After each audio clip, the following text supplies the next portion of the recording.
Hacho todo claro.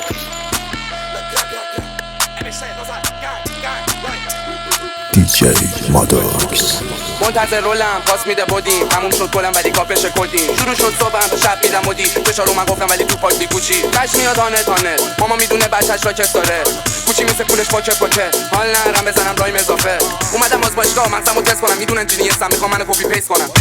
اصلا نمیخوام بهش فکر کنم دو تا بهش بسی میخوان جلو کنم بداز تو ویدم چاقال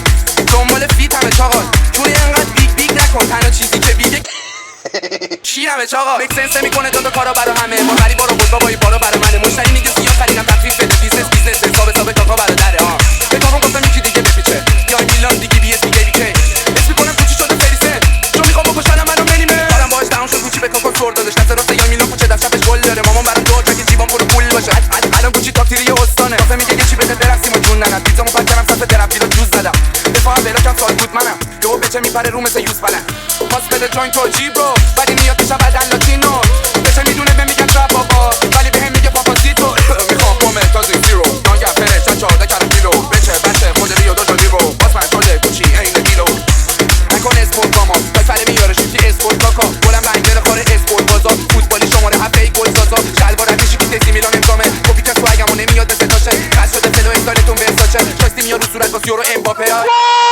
توی دروازه گل زدم ثبت شده گل ملیه روم کراش میزنم مثل دوره اندیکل بیری که این نام فیلم اندی علی واسه در نکن تا کار گوجه بندیده همش تو ماشین پله یکی گلاک اصلا مهم نی بگیره کی گلاک سمت هم بعدش میشه بی لباس حتما DJ ماداکس باشی بیتو بده تلک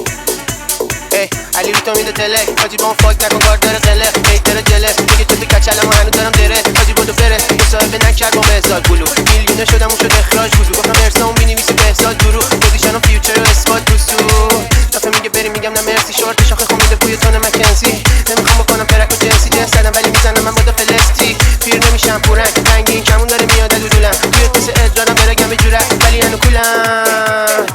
دو تا پک بلند تستی با من رو لیم میرم فستیوالم چرا بلند اومد مشتی کارم ست ارتشی حسه دارم در پشت میام کیر تو گانسه با ما بیف کنی